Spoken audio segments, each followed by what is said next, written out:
Isabelle Morini-Bosc, les chroniqueurs de TPMP sont-ils venus aux obsèques de son mari Alain en Isère? Ce vendredi 14 mars 2025, Isabelle Morini-Bosc a fait ses adieux à son mari Alain, l'homme de sa vie depuis près de 5 décennies. Une cérémonie émouvante, lors de laquelle elle est apparue entourée de ses proches. Mais les chroniqueurs de TPMP ont-ils fait le déplacement? Il devait être le copain d'une nuit, il a été l'homme de ma vie. C'est par ces mots empreints de désarroi que le 10 mars dernier, Isabelle Morini-Bosc, chroniqueuse emblématique de TPMP, avait annoncé la disparition de son époux, Alain Morini.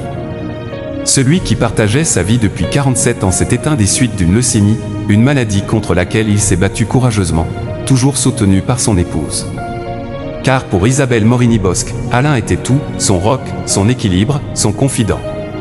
Il aimait Dieu, les nôtres, la vie, ses amis, les miens aussi. Je vais désormais les aimer pour nous deux, a-t-elle écrit dans son déchirant message.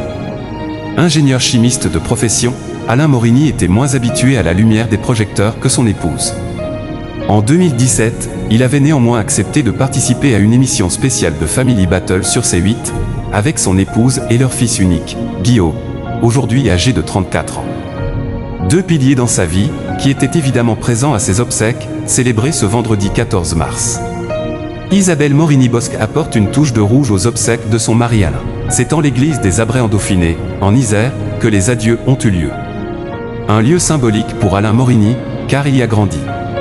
Il s'agissait évidemment d'un moment chargé en émotions pour la journaliste de 68 ans, qui a pu compter sur le soutien de leur fils Guillaume et de Charlotte, l'épouse de ce dernier.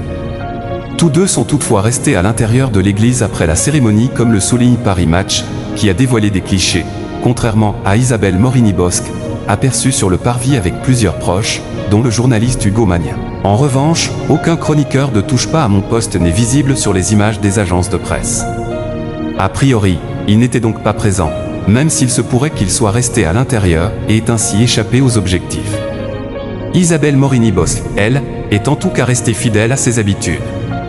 Si elle s'est bien sûr drapée de noir pour l'événement, la journaliste n'a pas manqué d'apporter plusieurs touches de rouge, sa couleur fétiche, avec un chapeau de pluie écarlate, une écharpe assortie et même une touche de rouge sur ses chaussures. Un dernier hommage à son mari, tout en panache.